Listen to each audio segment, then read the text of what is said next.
Today we're going to be doing a little quick review of the Williams Hussey molder machine. So what I've done is we have a piece of belly casing over here, and let's say hypothetically this has come from a customer's house, a previous builder had put it in, and now we have to match it, all right? So we have an odd size, an odd shape, and we know for sure that it's going to be a special order kind of molding, all right?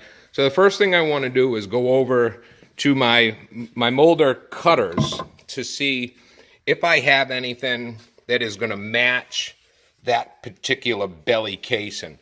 So we scroll through our resources before we go through the book, and over here I see a belly casing. Ooh, that looks really close too. It looks like it just might work. All right, so here I go, I put it down, and that's it. That's the perfect profile. So we got the cutter. That's good news for us. Now let's go set up the machine. All right, so here we are with the machine. The cutter heads are actually underneath this cover plate here. The dust collecting system, everything is connected. But the first thing we want to do before we lift this lid is to make sure that our machine is unplugged. All right, so our machine's unplugged. We come over here, and this pin here, we remove the pin. By removing that pin, we're able to remove the case cover and the dust collector. And that will expose the actual cutter head, the feed rollers, you see the yellow rollers there. And these bolts right here will hold our cutter head in place. So we were able to go over to our box and find the lucky cutter, and we now just set it in position and we tighten the bolts back in. So these are the directional. They cut just like a saw blade. So if you see the direction of the teeth there, they're actually pointing in that direction there, cutting into the stock. So as the stock feeds through this end, that cutter is going to come around and remove the wood. All right. So we put these cutters on. Basically, what I like to do is just hand snug them down, and then the 9/16 wrench takes it from there. We want to snug them good in place. Put a little torque on them, but don't muscle them to where nobody else can remove them and everything's stripped and sloppy. All right, so after those are both in place, you'll see I got one there, and I had placed the other one on there earlier, so we're all set. We're good to go.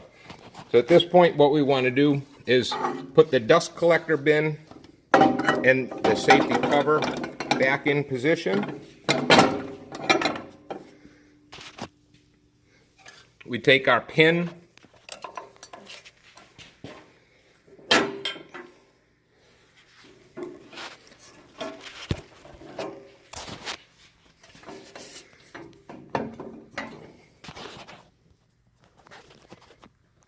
all right, and the pin slides back in to keep that safely in place.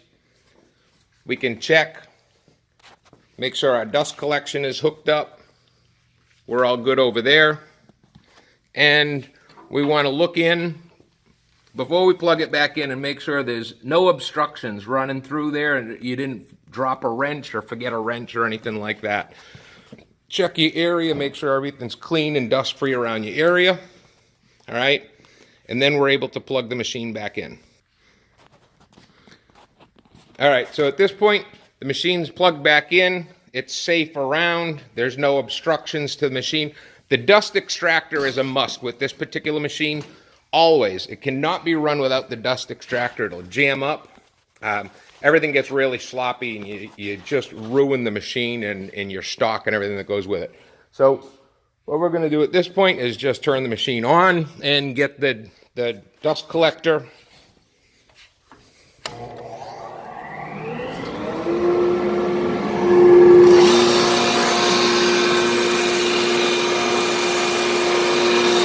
I've set the machine up, so all we're doing is feeding into the feed roller.